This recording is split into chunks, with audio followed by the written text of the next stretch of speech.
Today on the show, oh dear listener, we were just looking around, icebergs, knocking on them, having fun, you know, how people do. And we found, you will not believe it. Truly. A secret compartment. What? In the iceberg. And we cannot wait to share with you what we found.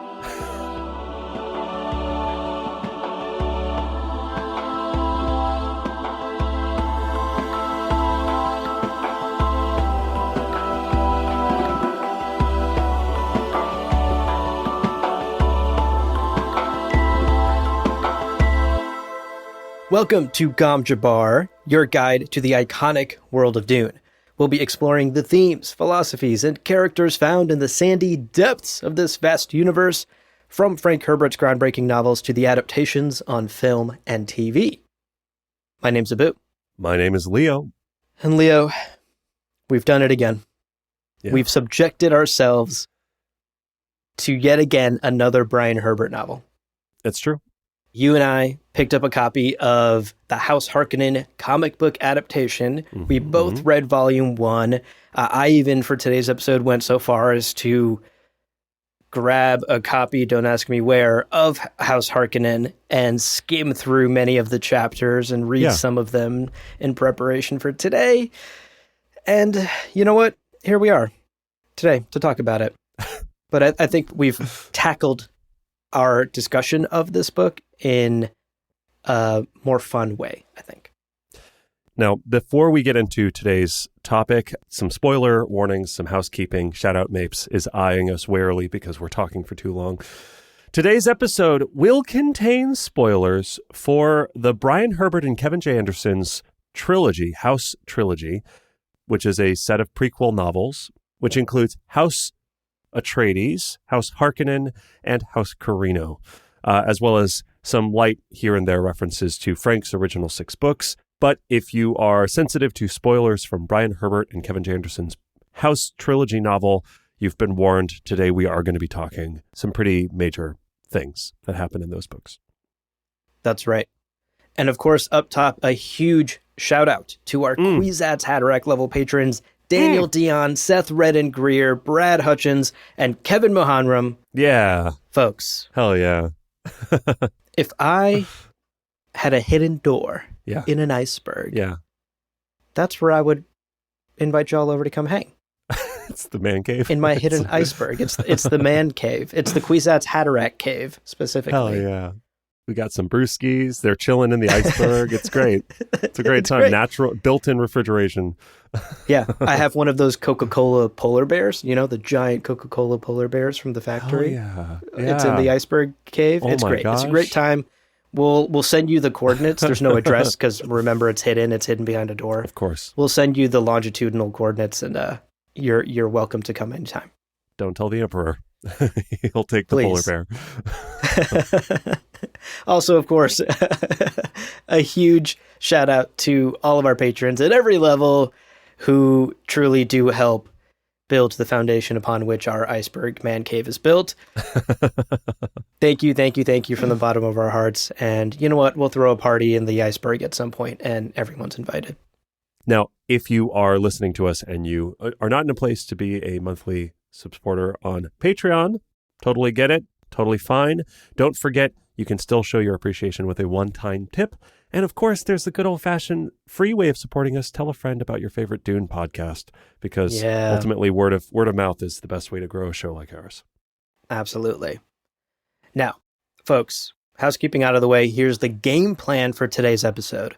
So like we said earlier, we grabbed a copy of this House Harkonnen comic book. We read the comic book.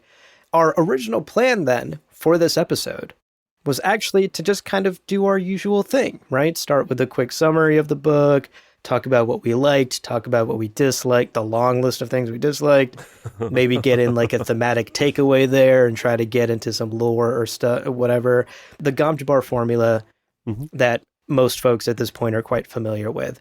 But frankly, as I sat down to start working on that script, I was bored and kind of miserable writing that script. You know, I was like, I don't want to do this. I don't want to treat this book with the same sort of detail and attention that we give to the Frank books in our book club episodes. Like, it just doesn't deserve that. So rather than subject ourselves to like have that whole conversation, we're going to try something a little different.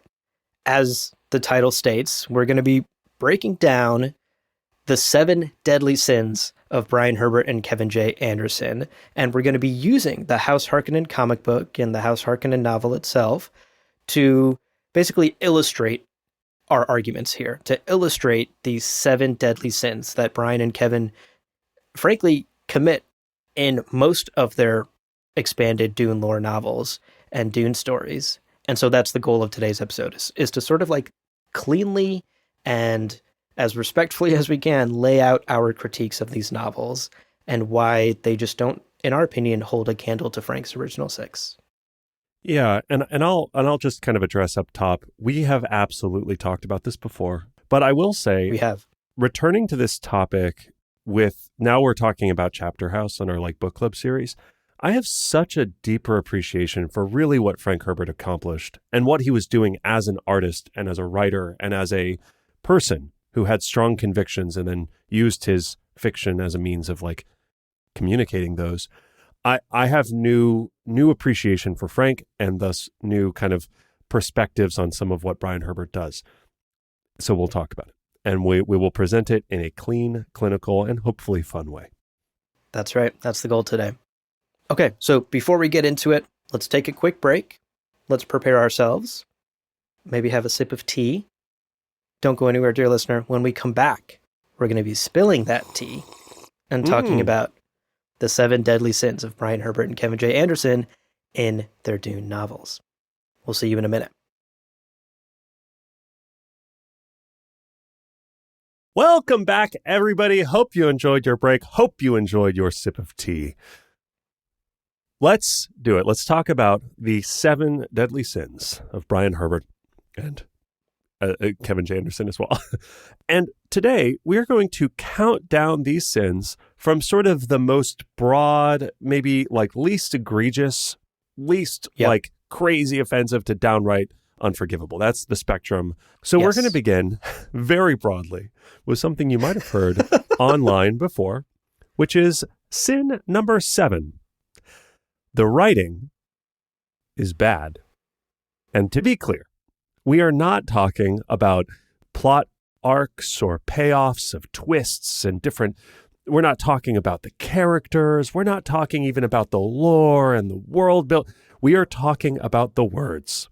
We are talking about the letters that have been assembled into what one would hope would be like a pleasant little language presented to me, giving me tales of a faraway. No, they're bad. They're not very good. From a technical standpoint, the writing in these books is subpar. Many sentences are just short and direct, saying exactly what is being said. There's very simple uses of things like similes and allusion, metaphorical language, poetry, mostly absent. And just broadly, it's all very juvenile. It's like the literary toolbox itself that Brian and Kevin are working with is simple and not good. Yeah. And look, you don't have to take our word for it. We have an example for you from the House Harkonnen novel that we want to share. And this, again, is one of countless examples across all of the books that Brian and Kevin have written. Consider this passage from the House Harkonnen novel to paint the picture of this scene for you, dear listener. Mohiam is standing next to Jessica on a balcony. They're on Wallach 9, and they're looking down at a young Duke Leto Atreides, who is the Duke of Kaladin, and his friend Prince Rombar of Ix, who's been exiled from Ix because of various plot reasons, and the two of them are here on Wallach 9 visiting for various other plot reasons. Here's the passage. Quote, "I am being groomed for something, prepared for an important assignment." Why had her teacher brought her to this balcony at this precise moment? There was no accident in this, no coincidence. The Bene Gesserit planned everything, thought everything through with utmost care. Mohiam beamed down at her pupil, but her eyes narrowed. Okay. "That is Duke Leto Atreides, and you are destined for him, Jessica. One day, You will be the mother of his children. At that moment, Duke Leto glanced up at Jessica as if sensing her presence in the balcony shadows, and their gazes met. She saw a fire in his gray eyes, a strength and wisdom beyond his years, the result of bearing difficult burdens. She felt herself drawn to him. End quote. I will immediately say I was blown away that you chose this little section because I actually think this is some of his broadly better writing. But again, on its face level, that is not great. It's very literal. It's moving one beat to the next in kind of a monotonous way. And then the language is very rudimentary. I wanted to share actually a quote from House Atreides. And this is Paulus Atreides speaking to Leto. And you'll notice, dear listener, please. Okay, you'll and notice, for people who don't know, Paulus is... the old Duke. He's the father of Leto Atreides. Yes. Yep. He is talking to Leto, imparting wisdom, and he references something that is very close to the Litany of Fear. You can see where Brian got this from. But I want to share this. Leto says that he will handle the issues of governing. Paulus responds, quote, I'm sure you will, Leto, but let yourself relax a bit. The people can tell when you're not happy. And when their duke is not happy, the population is not happy. Let pressure pass over and through you. That way, you can't be harmed by it. Okay. He extended a scolding finger. Have more fun. Stop. That way, you can't be harmed by it is fascinating. It's like such a delightful, weird combination of words. Weird. And you compare that to the litany, my least favorite quote in Dune, and that's rough. I mean, again, you compare any of this to the chapters that, especially in the later books, of like O'Drade teaching Teg things. It's like, it is night and day, the difference in the way that these two handle language. Right, right. It's never elevated beyond the rudimentary. You're exactly right. And you know what? Here's the thing. We ranked this as number 7, though. This is the 7th sin Least and the lowest on our rankings here. Because here's the reality. Frank Herbert was a legendary writer. And, you know, now, 60 years later, we recognize him as one of the greatest sci-fi authors to ever put ink to paper. So as much as we criticize Brian and Kevin on their writing style, the truth is they just don't have the Frank Herbert juice. But the larger truth is that almost no author since Frank has had the Frank Herbert juice, right? Like, it can come off as a little unfair to criticize them for not being as great as the most legendary sci-fi, one of the most legendary sci-fi authors ever. Yeah, totally. And so that's an impossibly high bar to reach. But I think our criticisms are still valid in that, like, it doesn't even come close to that bar. Like, we're not even reaching for the bar in much of this writing. Yeah. It's tough. It's tough. Okay, let's move on from the writing. Let's talk about our next sin. Yeah, let's do it. This next sin is painful. It does some iconic characters in the Dune universe so dirty. Sin number 6 is that the characters in Brian Herbert and Kevin J. Anderson's Dune novels completely lack depth. Totally, yeah. And this doesn't just apply to the characters that they're coming up with for their own stories out of their own imaginations. They've gone so far as to flatten the wonderfully dynamic characters that Frank was writing about in the original 6 books. Duke Leto himself is one example. He's a fairly nuanced and complicated character in the first Dune book. We know that he's an honorable duke, but we also know that he uses propaganda, he participates in politics, he does all the dirty deeds of someone in charge while still maintaining loyalty. He becomes, in all of these prequel stories of him as a youngin', this like very one-dimensional goody two-shoes can never do no wrong character who is just incredibly dull to read about. Because you just know what his reaction will be to every situation. He'll just be honorable and good every time. Yeah. It's particularly grating because I think that, like, especially as we've gotten some distance from reading that first book, Duke Leto, the paradigm of goodness in that book, too good for this corruptible universe. He wants to do things the right way, but it's a universe of prescribed backstabbing and betrayals and poisoning and traps. And he tries to do the right thing, but he also guides his entire house into a slaughter. And there is bad in the good, and we see how much it wears him down, and that's why he's such a sympathetic, such a remarkable character. But also in the tail end, I remember us talking to, who was it? Was it Patrice Vermette who said Baron Harkonnen was like one of his favorite characters now? And I think that like maybe I think there's also an element of like Baron Harkonnen in Frank's books is doing things the prescribed way, is trying to like move his house upward and outward. He's trying to there is bad in the good and good in the bad always in all of Frank's characters.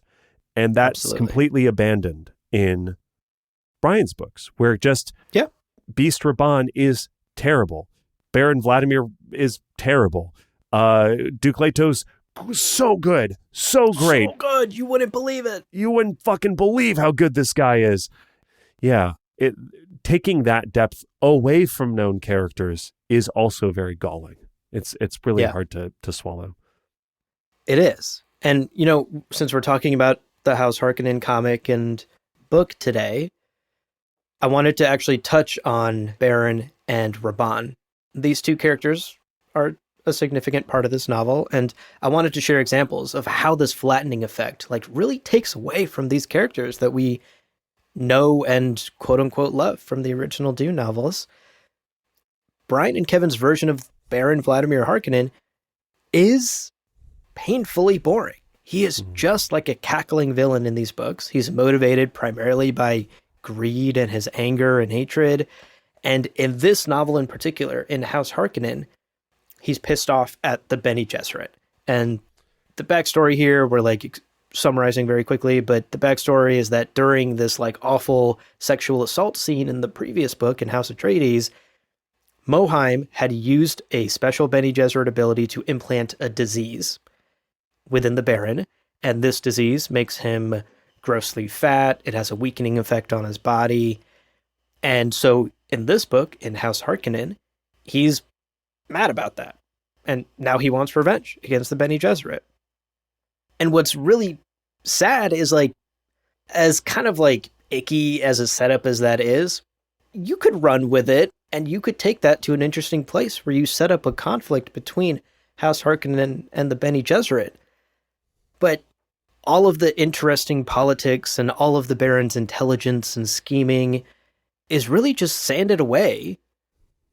And he spends most of this book just acting like a petulant child who's throwing a tantrum and hates the Bene Gesserit and wants to destroy them. And him and Piter come up with a quote-unquote genius plan to accuse the Bene Gesserit of using a biological weapon against another human being, which according to the Great Convention is not allowed. They're going to get him with a technicality, Leo. Yeah, exactly where House Harkonnen belongs, in the courtroom. In the courtroom. That's the best thing that Baron Vladimir Harkonnen, one of the most deadly political operatives in the Imperium, is able to come up with against the Bene Gesserit. Yeah, yeah. And, you know, that plot line like wraps up in kind of like the dumbest way possible. The sisterhood like very easily outmaneuvers the Baron and Piter. And this whole like dumbass plot wraps up with the Baron like running away with his tail between his legs. So that is just one example from this book to illustrate like the Baron who came up with the Arrakis plot, who was a deadly operator within the Imperium, was able to rein in Fade Rotha, his fucking Baron who kept trying to assassinate him. In this book, just like throws tantrums and makes ridiculous attacks against the Bene Gesserit. It's just unsatisfying, right? It takes away from the Baron we knew from the original stories. Yeah. He's also it's very inconsistent, because there's like moments where he goes, we have to do this subtly, no one can know. And then there are moments when he marches into the Bene Gesserit homeschool with like guards and an army. And it's like, there's another thing that kind of strikes me here, and this kind of goes to the lack of character depth, is none of the characters necessarily feel unique. The good characters all could be kind of the good characters. You could just substitute out One, you know, a Beast Raban chapter could be a Baron Harkonnen chapter, and you wouldn't really notice because they both kind of act the same. And that's such a missed opportunity. One of the things that happens, Beast Raban basically gets like captured by the Bene Gesserit. He fucks up. Of course, he doesn't anticipate that they're literally psychic wizards. They're all Professor Xavier from X-Men. His bad that he didn't know they had those abilities. But as punishment for that, he gets banished to Lankavale for 2 years. While he's on Lankavale, we get the origin of how he earns the title Beast Raban. Okay. Now, in another world, and I want to give you full credit for this bullet point because it is so spot on. The fact is, we could have had a really fascinating character of Raban who is simplified to beast by other people when in fact he is a much more nuanced and introspective character. And wouldn't that be fucking fascinating if he had a much more sympathetic side, but then everyone sees him from the outside and goes, oh, this fucking guy, he's a beast, you know? That would have been so cool. Give him layers, give him depth. That, you know, Frank frankly didn't, right? Frank just, he was just kind of a side, like a C-list character and died off page. Frank didn't give Raban a lot to work with here. And there's actually a very strong opportunity for a writer to come in and give us like the Beast Raban backstory so that when we go back and reread Dune, we're like, holy shit. Our appreciation for the original Raban in the story could be enhanced. Imagine if Raban had like deep set fears that his death would be unremarkable or unwitnessed. And like, what if that was like a thing, you know, like an uncle of his died and no one saw it, and like gave poetic depth and meaning to the fact that Frank decided to have his death happen off page and people, it's just an afterthought. Anything. We're spitballing. That little thing would be like, I know we're spitballing and this is already better than what Brian did, because what Brian did was he made Beast Raban a one-dimensional, he's a meathead, violent, just murder and direct assault is always the solution. He's constantly rushing into fights, he's bloodthirsty, and he's constantly trying to prove himself to his uncle, the Baron. And it's like, that's it. And that's such a wasted opportunity. By the way, how does he earn the name Beast, Leo? Do you want to fill us in on that? Is it fascinating at least? Do we get a cool origin? He strangles his dad, I think. That's it. Yeah. Oh, right, because he's villainous and bloodthirsty and angry, an angry meathead all the time. Yeah. He also like kills some fur whales, and he's like, I killed some fur whales, and they were like, oh no, okay, you asshole. It's really subtle stuff. It's great. Real subtle stuff. So those are two examples of characters that are utterly flattened or utterly wasted in these novels by Brian and Kevin. It's a bummer. Yeah, it's disappointing. And speaking of subtlety, sin number 5 here we go. That these stories have none of it. They don't have any subtlety or nuance. No. As we've kind of been talking about, the good guys are the good guys, the bad guys are the bad guys. Unlike Frank's books, where there are gray areas, where we are able to have a conversation like our recent episode about, are the Bene Gesserit the villains of Dune? We were able to have a really compelling two-sided conversation about that idea. Totally not possible in this. We couldn't have a sit-down conversation and go, is Beast Raban actually a meathead, or is he playing 5D chess? There's just no leg to stand on for the counter-argument. No. There's just no subtlety. But I think we've pulled some examples, haven't we? Yes. There's a couple of short examples we want to share, again, to just sort of illustrate this sin. These are just 2 examples. There's 100 more we could have picked from this book. First passage that I wanted to share is once again about the Baron. And he, of course, is struggling with that disease that Moheim implanted him with. Quote, "The Baron sighed. It was so difficult to medicate himself when there weren't any good doctors around. How many had he killed now for their incompetence? He'd lost count." End quote. Yeah. Mm-hmm. Do you get it, Leo? Baron is bad? Because he's killed a lot of his doctors because they're not good. Right. Or he right. doesn't Okay, I'm glad you picked up on that nuance. I'm glad you got that. Yeah.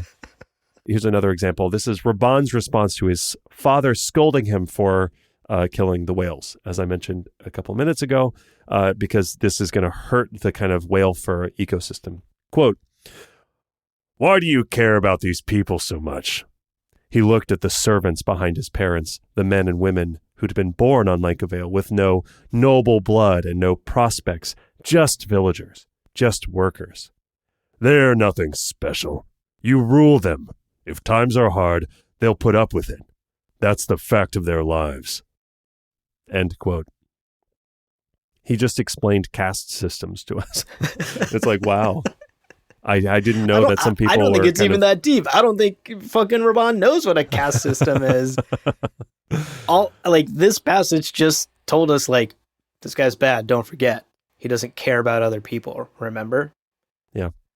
And it's just no nuance, right? None of this exists. And these are examples of the Harkonnens because we're talking about the House Harkonnen book, but the inverse examples exist as well, right? Leto just being good all the time and always responding calmly to things. There's actually an example of this later in the book where Leto has this kid with his concubine, Kaylee. It's like a whole thing. And she has been manipulated to turn against him. And she kind of confronts him and she's like, "Why don't you marry me?" And kind of really like hurls insults at him. And because he's Duke Leto, he doesn't rise to the bait at all. He just very calmly takes it and tells her that he's hurt by her words and that he wishes she would reconsider. Yeah.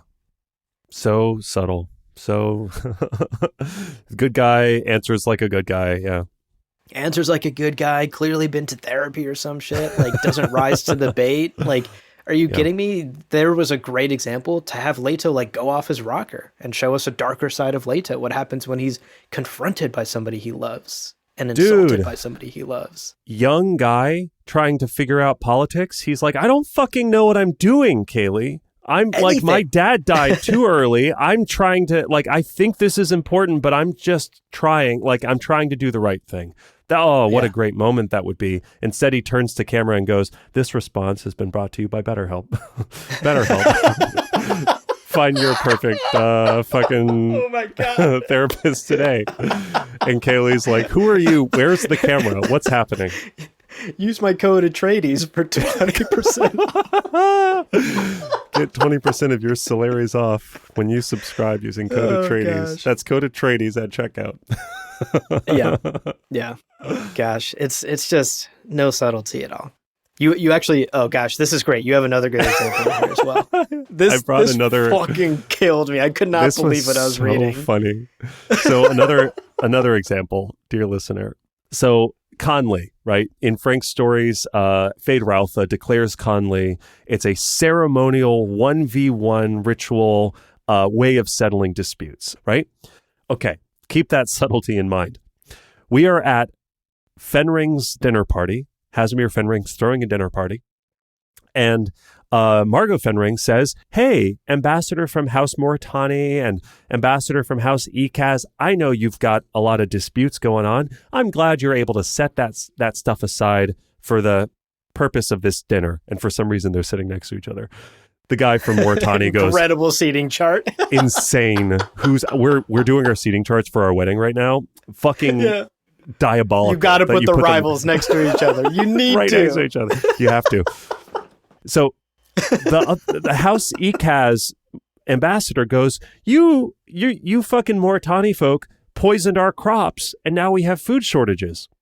The Moritani ambassador responds, "I declare Conley against you," and then shoots him 4 times with a gun. Goes, "Conley, bitch!" Guy hits the ground, dead meat. At the dinner table, onto the dinner table, and we get a single panel of just the House Moritani guy going, "I have committed no crimes. Conley, I have diplomatic immunity." End quote. And I have to wonder, if it's that fucking simple in the Dune universe that any small dispute could be settled just by screaming Con Lee before shooting someone, why doesn't it happen all the time? And the answer is, of course, it's not that simple. This is just a guy who wanted to murder a guy and then pretends to use Dune terminology to get away with it, but then is allowed to because it really doesn't seem like Brian is thinking too deeply about these things. Very fun, very silly. I was laughing about that. Also, they reused the panel of him unloading his gun into the guy again later in the book. And I'm like, I'm glad you're reminding us of that brilliant moment. So good. So excellent. 10 out of 10. Bad writing. Oh my goodness. Okay. So that, again, to illustrate our sin here, that is the level of nuance that we are working with here, folks. 0. Yeah. Subtlety died at the grave of these novels. Conley, bitch! Pow, pow, pow, pow, pow, pow. Good gravy. Good gravy. Okay, let's move on to our next sin. Continuing our countdown, this is sin number 4. And this one kind of nicely wraps up all of the previous sins for us, because all of the previous sins, I think, can be summed up in sin number 4. Brian and Kevin's Dune novels are just full of bad and boring storytelling. And I think this even extends beyond the mind-numbingly simple plots and characters, right? Like, that stuff is bad. We've been talking about that for the past 30 minutes now. I think what's almost even more egregious is that the world building is just stale and unimaginative. I can't think of a single thing that Brian or Kevin add to the Dune universe that is even a fraction as surprising as what Frank is cooking up in the original 6 books. Yeah. It's a lot of borrowed ideas. It's a lot of take the word Conley and do whatever the fuck we want with it. It's a lot of, the Bene Gesserit have powers and stuff, right? Cool. That just gives us a blank check to give them whatever dumbass power we need to make the plot move forward. Right. None of it is coherent within the universe, and none of it truly is magical in the way that Frank's books, you read a new Frank Herbert book, you finish Children of Dune, you pick up God Emperor, and you're like, what the fuck am I reading? It's just chock full of new world building. And across these dozen books that Brian and Kevin write in their Dune universe, it's just the same old sci-fi shtick that anyone who's picked up a sci-fi book in the last 50 years has been reading. Yeah. Which is just incredibly disappointing given the rich fabric of the universe that Frank left us with in those 6 books. Yeah, totally. It really feels like a return to the pop sci-fi, the soap opera, very broad brush. And it's yeah, fine. But again, you are adding to this legacy. And I just don't know why more care isn't taken to that. Yeah.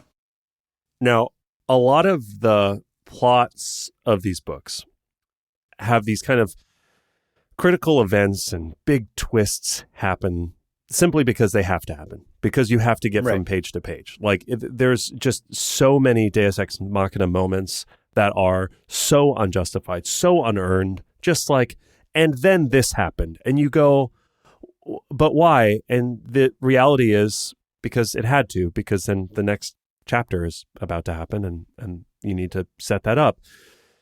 And it really feels like a kid telling you their story, if you've ever had kid of a friend or whatever, and they're going, and then I saw a dog, and then then there was a tree, and then there was a car. Okay, Jimmy. And the car was blue. The car was blue. Sure.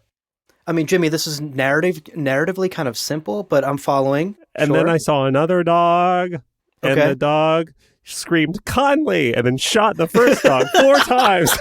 You're like, whoa, Jimmy, bury the lead a bit. What the fuck? That tone was bizarre. And we have a couple of examples. I'm so glad you pulled these examples from House Harkonnen. On Lankavale, Abelard Harkonnen is out whale fur hunting. And he goes, hey, I'm going to go check on something, kind of for no super good reason, but I'm going to go check on something. He's out by himself on an iceberg. and he discovers like a metal plate on the iceberg, like a white plate door, like a door on the iceberg. Like a hidden door. Yeah. It's a fake iceberg where Baron Vladimir Harkonnen is stashing his illegal spice. He's hiding spice away. He's been cutting the supply that he's giving to the Emperor while he's in charge of Arrakis. And this is where he's keeping it.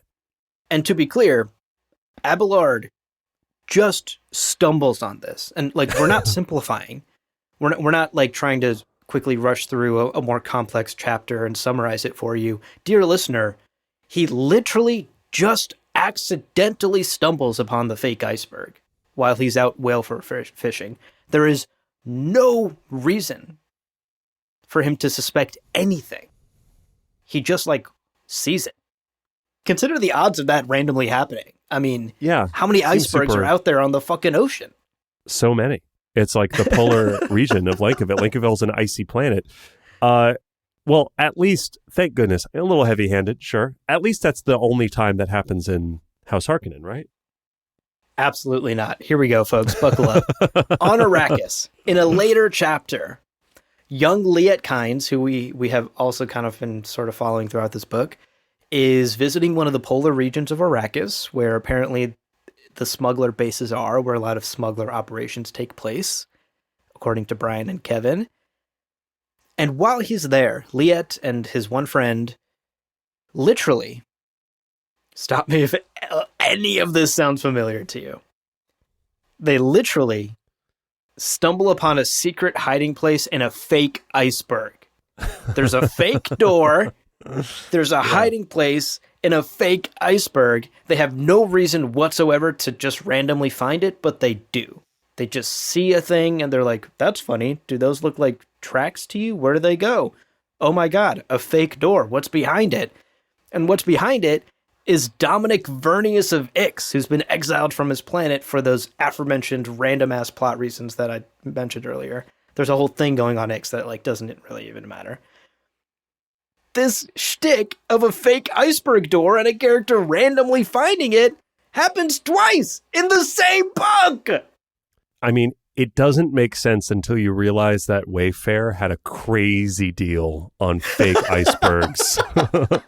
Like, in the year 10,000. Clearance deal. 500. Yeah. It was like 80% off fake icebergs. So everyone got one. So there's a lot more probably fake icebergs to go. Yeah, it was for their climate crisis event. They had all these icebergs on sale. I love when Wayfair gets ecological. Oh my God, this is painful, folks. The same shtick used twice in the same fucking book. And truly, this, if you'll recall, Leo, this same shit happens. It's not iceberg related in Dune Sisterhood, but the same thing where a character just stumbles on a major plot point, walking randomly, also happens in Sisterhood of Dune. And this is a pattern. This is a thing that Brian and Kevin rely on constantly to just have characters stumble on the next plot point so that the next chapter, the next arc can start and take place, or the next point of conflict can happen. With no build-up, no logical reasoning of how we got there or why this would happen, outside of very simple, like, well, they're there and they saw some tracks. So wouldn't you go investigate and stuff? And, like, don't think too hard about the odds of actually discovering this. It just happened. And so, like, this is the level of storytelling that we're working with in these books. It truly starts to read like parody at some point, where you're like, this can't be real. But alas, it is. Alas, it is. Well, we are going to finish off this list with our top 3 sins. But before we do, we're going to take a quick break. Dear listener, please take a few breaths. Check your nearest iceberg. See if they have drugs inside of them. And we are going to be right back in just a minute.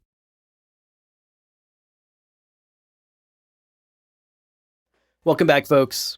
Let's continue working our way through the 7 deadly sins of Brian Herbert. We're down to our top 3. These sins are on the podium. and they are certainly some of the most egregious in our opinion. Yeah. So starting with number 3. And this, I think, is a critique you and I both have sort of developed as we work our way through Frank Herbert's writing and sort of follow his evolution as a writer in the original 6 books. Yeah. It's becoming more and more clear to us that Brian Herbert and Kevin J. Anderson don't appear to have anything to say in their novels. Frank Herbert had strong opinions about a number of things: politics, religion, society, history, ecology. And he expressed those opinions in the original 6 books. When you pick up a Brian Herbert and Kevin J. Anderson book, what are you being told? What part of the human condition is being explored further? It seems like the answer is none. Yeah. Brian himself acknowledges this about his father's work in an introduction to Dune Messiah. Quote, "Among my father's most important messages were that governments lie to protect themselves, and they make incredibly stupid decisions." End quote.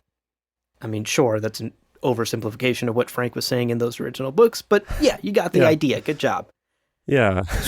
So Brian acknowledges that, like, the original books are about something, that Frank Herbert is expressing his views on the world and on humanity, but Brian fails to do the same with his own stories. Right. It doesn't seem like he has much to say about anything. I would throw in that, like, a warning about that governments lie. Like, that is among the messages from Frank's books, among his most important messages. Feels like that is about as subtle as a slap to the face in Frank's books. That is very surface level. I think as we've continued to discuss this, and this is also why this is something that I have new thoughts on now that I didn't have 3 years ago, where it is clear to me that among Frank's many messages, he's talking about, yes, populism and charismatic leaders. Yes, of course. Right. He's talking about ecology and protecting the environment. He was so passionate about that. Stagnation. Right. What a fucking warning about stagnation. Interpersonal, personal stagnation, societal stagnation, every type of stagnation. We should strive to be ready to meet the great mysteries of tomorrow, always ready to learn, grow, evolve. Right. Also, the power of the human mind. We see multiple factions explore that core theme of Dune. What can humans accomplish? But then finally, and I think this is ultimately becomes one of the most prominent themes of Dune, is human connection and love, noble purpose. Yeah. What is the point of living? Is survival enough, or should you have a noble purpose in mind? And that interpersonal human connection.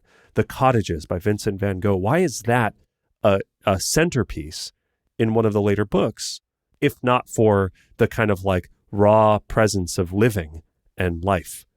And I feel like that's way more central than like, oh, governments lie to you sometimes. But like, that's fine. And then we turn our attention to Brian's books, and it's like, what personal philosophies is he presenting? What heartfelt summons is he delivering to course correct, to better ourselves, to better the lives of the people around us? And at the best of times, when there is some sort of warning implicit, it's like a kind of crude imitation of what Frank had already written, right? Like technology has implicit dangers, and power corrupts people and things like that. And in doing research for this episode, I tried Googling, like, hey, broader internet, what are the kind of central messages for, what are Brian's messages? What are his personal philosophies that he's imbuing into these pages? And even Google was like, I don't fucking know, man. Don't ask me. So I don't know that there's a good satisfying answer to this. Like, what are Brian's calls to action? And I think the reality is, if we're struggling this much to get them after reading now 4 books by him, I think they're not there. And that's hard, because what an opportunity. When we talked about Dune and AI recently, it's like you have the fucking benefit of being at the head of the Herbert estate. in a time where AI development is at its most perilous. What a chance to write a book that really explores that subtle, the cost analysis of where does technology take us from here? And you can use Dune's universe to kind of explore that. Write a book that takes place 100 years from now, 35,000 years before Dune. Why not? And instead you're spending time on like Terminator Wars, again, kicking sci-fi back to pop.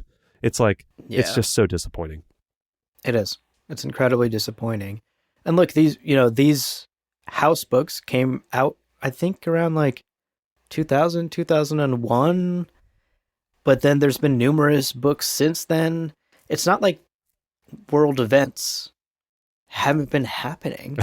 And it's not like there aren't things to talk about, right? Politics, corruption, the rise of nationalism, the rise of rebel forces, the rise of insurgent forces outdoing huge armies, the way that war has been reshaped. There are big ideas in the world, man, that are already seeped deeply into the soil of the universe that Frank Herbert created and planted. You just have to water them and let those ideas grow. And we don't, ever, in any of these Brian Herbert books. Which again, just as a Dune fan, is just personally so disappointing when you come off of reading the 6 original Frank Herbert books, where he very clearly is making comments on the world around him and is inspired by the political events and the fact that he grew up during the Cold War and what that era meant. All of that like nuanced commentary on the real world is just absent, which naturally like leads us to thinking that Brian Herbert didn't have anything to say in these books. Yeah. Let's move on to sin number 2. This one takes the silver medal, honestly, because we're a Dune lore podcast. And folks, y'all knew this was coming. Mm-hmm. Brian Herbert and Kevin J. Anderson's Dune novels have such disregard, and I would go so far as to say such disdain for the original lore established in the 6 Frank Herbert novels. This is probably the thing we've talked most at length about over the course of this podcast, right? Every time we revisit a Brian Herbert story, we harp on the lore stuff, how it just breaks the lore in ways that in some cases, yeah, you can hand wave away and say, prequels are tough to write. This is just a prequel problem. It is what it is. It's not the most damaging thing. Whatever. Let him have this one. That's maybe the best case scenario in these books, because the worst case scenario is like truly unforgivable, lore-breaking, universe-breaking decisions that go so far as to invalidate Frank's own books. Yeah. Or the characters or plots in Frank's own books, which is maybe your number one goal as someone writing a prequel, is to do your best to not invalidate right. entirely the thing you're writing a prequel to. Right. Yeah. Brian and Kevin, time and time again, continue to do this. And, to add to our massive laundry list of lore issues in these books, we have a couple that we pulled from House Harkonnen in particular to share today. Yeah, because again, for someone who is very quick to litigate what is and isn't canon, if we treated some of these details from House Harkonnen as canon, it would create plot holes in the 6 books by Frank Herbert. Plot holes so unbelievably large, you could pilot 2 or 3 highliners abreast through them. Got and him. not even fucking check the edges. No navigator. I could fucking no prescience, just get me give me the accelerator and the steering wheel and I'll get through that plot hole easy. Easy. So here are some examples. First up. Oh my God. This one makes my skin crawl.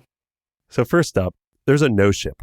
Ugh. So this is thousands of years before we watched the Ixians during Leto II's reign invent no room technology from scratch. And in fact, the Daris Balat is like a prototype no room. It's like one of the first ever made. And thousands of years before that, a Richezian scientist has somehow fucking knocked it out of the park and done it. Okay.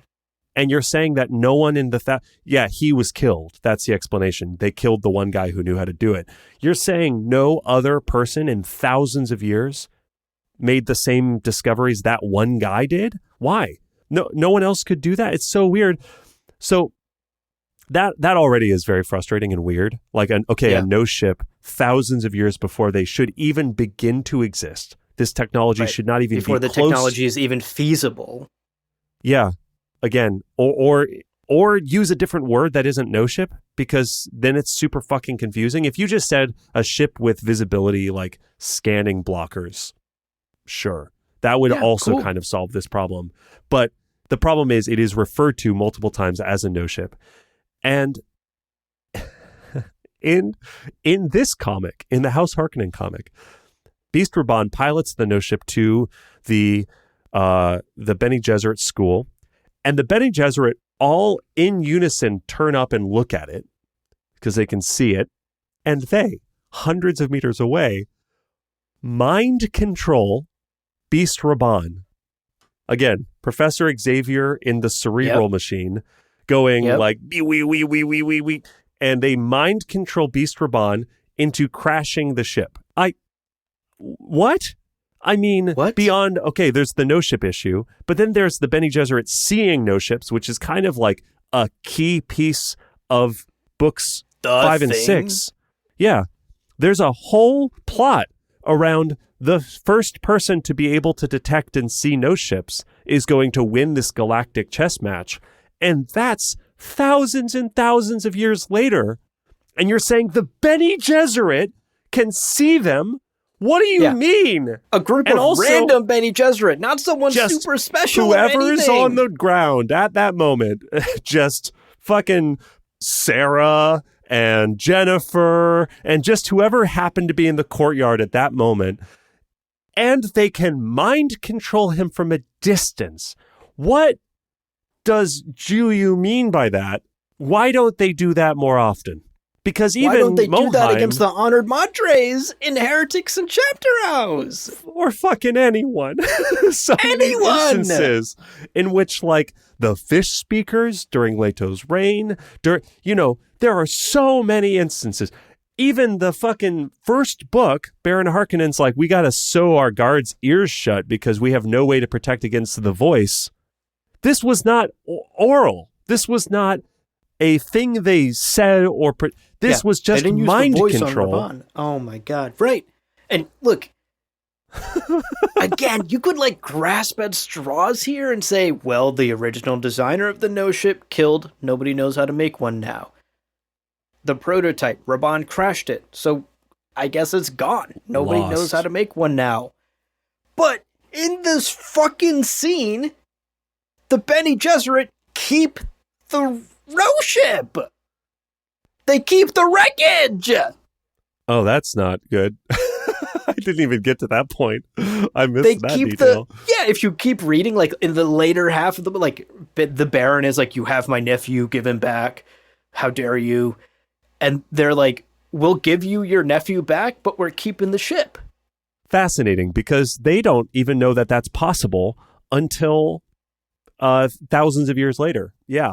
Right. And the Bene Gesserit famously don't forget fucking anything. So famously.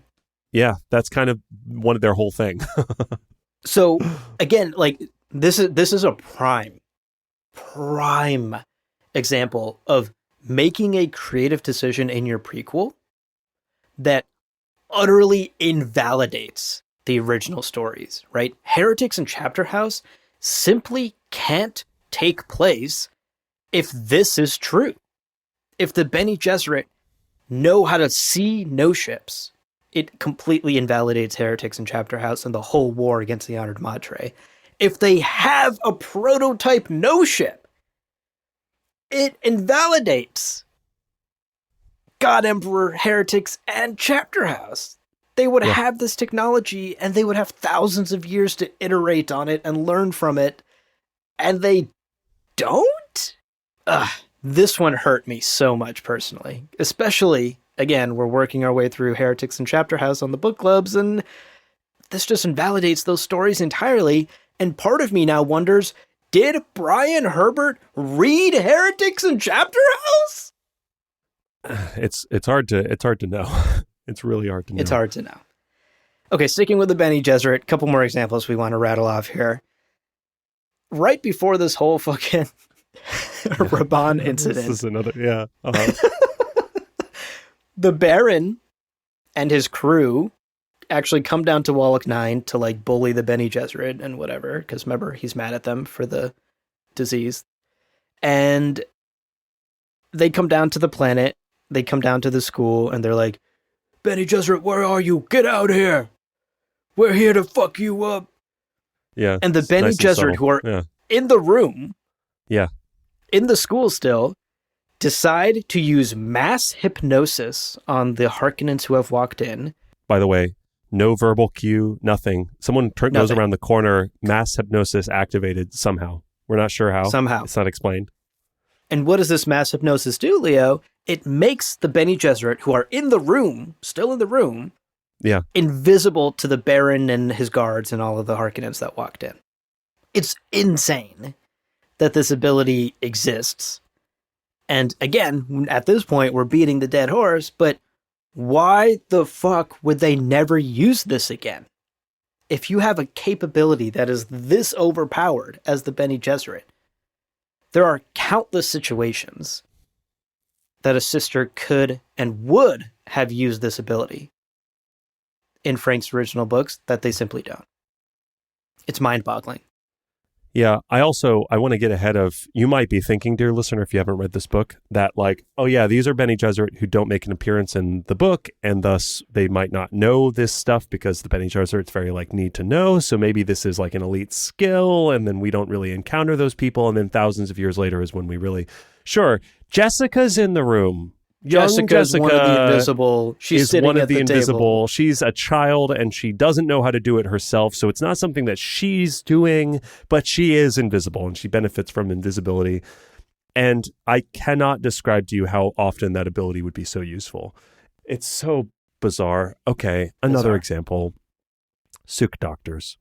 Suk doctors are described by Peter DeVry. By the way, actually, really positive thing to say about this. I love Peter's design. The like round glasses, the wild hair. He's a fun character. Yeah, the art in the comic. The art. He's great.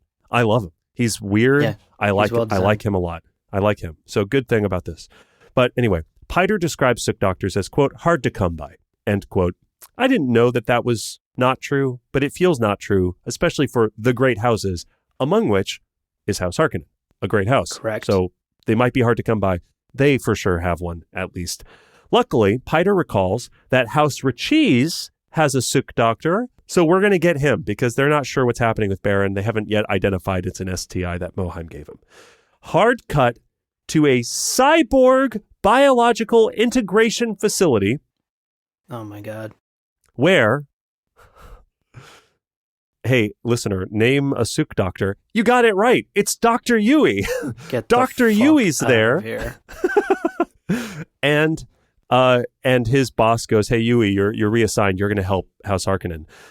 He goes, quote, is he contributing funds to my cyborg research? What are you talking about? Which leaves us with 1.5 million questions. What?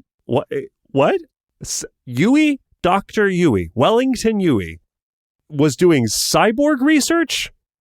Huh? And 2 pages later, he's given Baron his diagnosis. He has an incurable degenerative STI and adds, quote, records this show kills me. That me too, that the Bene Gesserit are known to use such a virus, end quote. My guy, what records are you talking about? Records.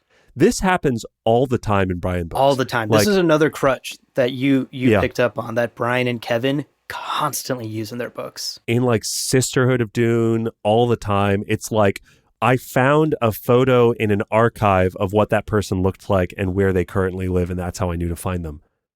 What do you mean? There are no computers. Archive? What are you talking about? What records? It's chaos. Again, because Baron's going, well, I don't know who to direct my anger toward. And Yui goes, oh, well, there are records. It's the Bene Gesserit, it's Moheim. And that's just what has to happen. And this is just like, at this point, neither here nor there, we've made our point, but what Bene Gesserit records are you fucking talking about? Can you FOIA request the Bene Gesserit and just get them to give you records?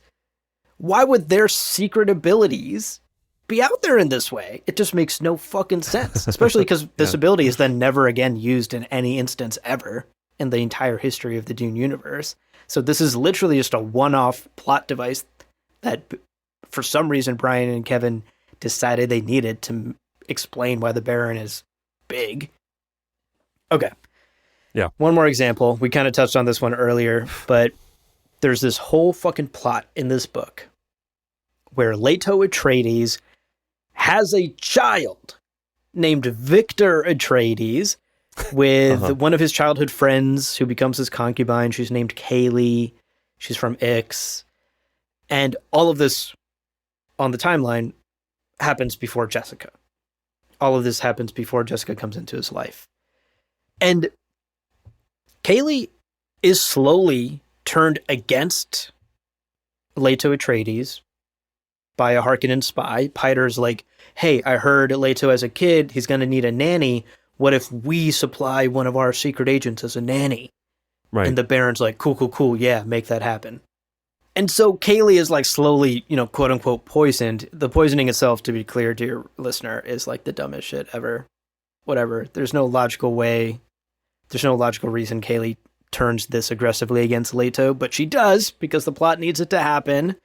And because we need her to like go away so that Jessica can then come into the picture. And that's frankly what happens, basically, right? Like she turns against Leto so much that she actually attempts to take his life and ends up actually killing their son Victor. And when she learns of this, she's so heartbroken and betrayed that she kills the Harkonnen spy and then kills herself. Yeah.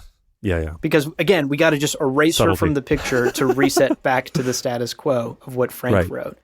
Because again, we've now written ourselves into a fucking corner and we got to get out of it in the most simplistic way possible.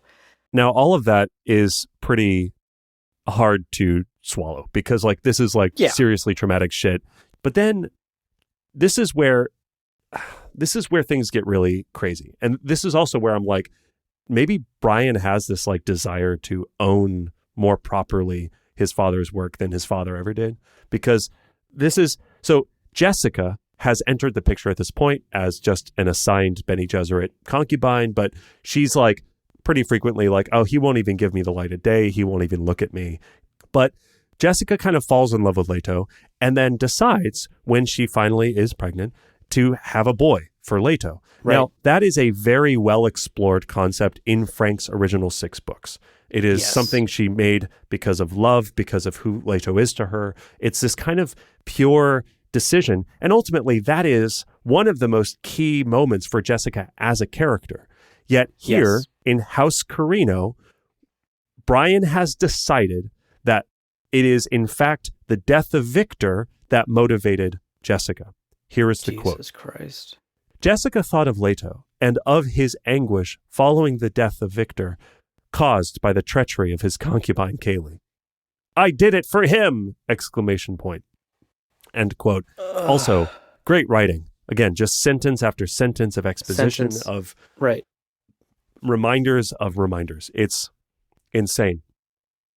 I did it for him. Like, whatever subtle bullshit Frank had in mind, fuck that. It's because Leto's first son that he loved was killed in an act of treachery by the woman he loved, who then killed herself. And all of that motivated Jessica to do this thing as a favor to him. It's like it's unwriting stuff that Frank already basically explored. Yeah, at this point, it's like deliberate, right? It's not even accidentally like, whoops, I wrote myself into a shitty plot hole and I need to work my way out of it. This is a deliberate choice to change something that is well established in the 6 original books. It's rough. I mean, again, do we need this kind of convoluted story, or couldn't it just be that, again, love is kind of a central theme to Dune, and like can be its own motivating factor. Right. Well, no, it can't be something so simple. It has to be murder, suicide, and an attempted assassination plot that failed and put him in the infirmary for many months. And it's also fucking heavy-handed and annoying. Yeah. Anyway. It's awful. Okay. That's some lore stuff. Again, we've harped on this many times on this podcast as a Dune lore podcast. This is one of the biggest sins that Brian Herbert and Kevin J. Anderson commit in their novels. The list is frankly infinite. These are just, 3 or 4 examples that we pulled from one book. You could do this with every book they've ever written, and there would be just countless examples of this. Let's wrap up with our number 1 most egregious sin, in our opinion, that Brian and Kevin have committed when it comes to Dune.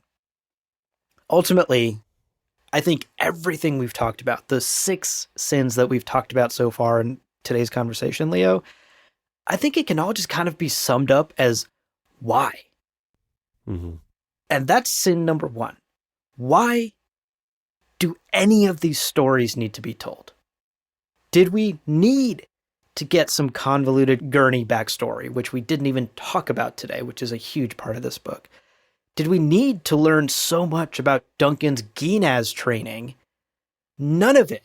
None of these things that we're adding and filling in and like coloring in into this universe give any new meaning or any new subtlety to the characters and the worlds and the original stories that Frank wrote about.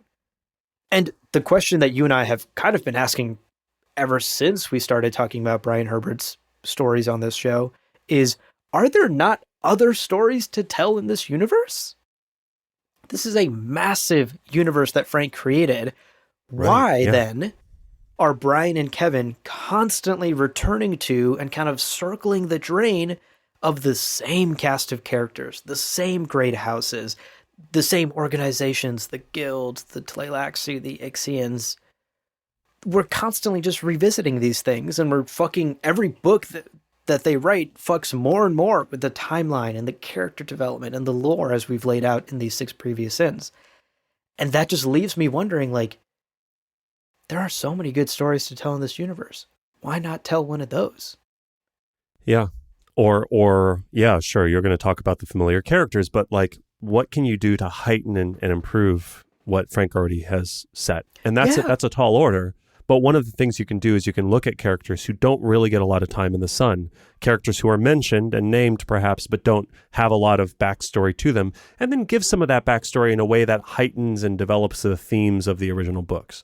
You can still play with the sandbox that Frank established, but you can also do it in the hopes of deepening and improving this already dense and deep world. Like, it is such a, ironically, this is how you write in a stagnant manner. You are keeping it at the quality of Dune or worse, and that's it. You're never making anything better. It's just, it's all, it's really a missed opportunity on a cosmic scale. It's a huge missed opportunity. I think ultimately to wrap up, I actually want to change an opinion that I've been very vocal about on this podcast for years now. I really thought about this. Do you love Brian Herbert's writing? I am all in on Brian Herbert. News. Breaking Show me your news. Brian Herbert tattoo right now. I can't. It's in a very salacious place. Oh my God. I know. So I wanted to wrap up on just kind of sharing where I'm currently at when it comes to the Brian Herbert and Kevin J. Anderson books. An opinion that I will say is ever evolving and continues to evolve as we dive deeper and deeper into this universe that you and I love so much.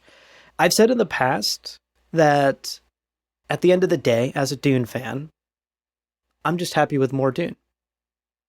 And something we've said in many previous episodes is, you know what? More Dune is best Dune at the end of the day. That's fine. Just put more Dune out there. Let's get more people introduced to this universe.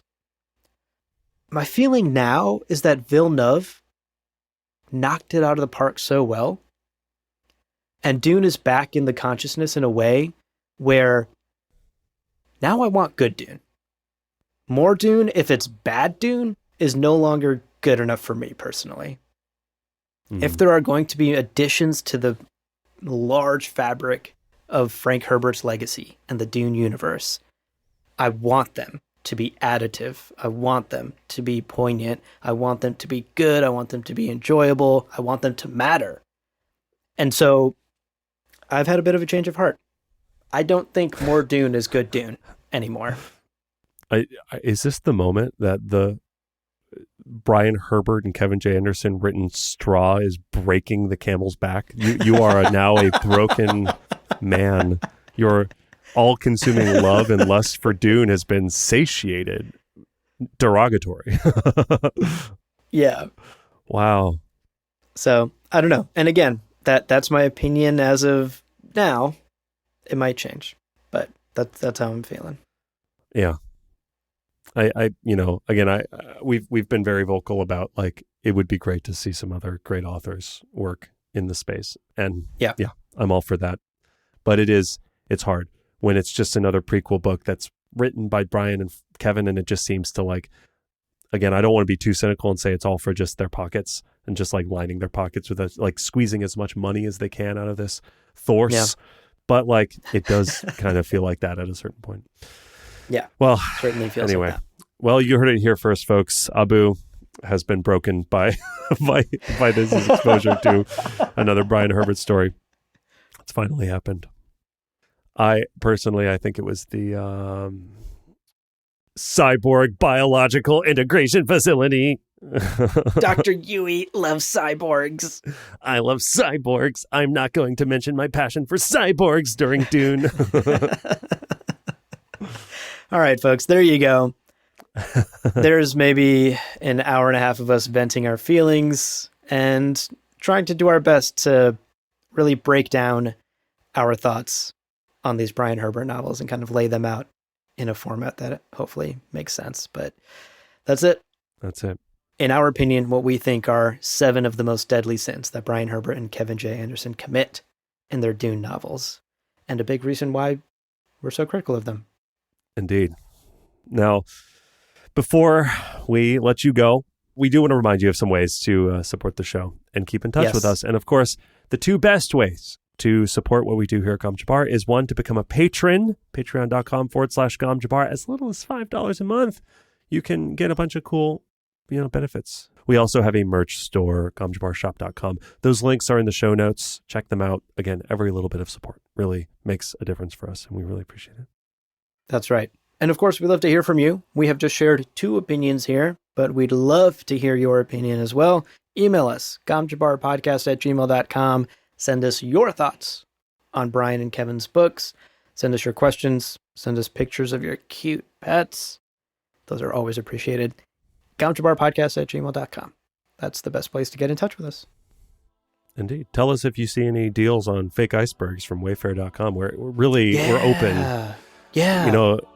Recording studios are not cheap. So if we could get like a fake iceberg or something to make our like podcast studio, that'd be cool. That would be very cold. It'd be cold. It'd be freezing.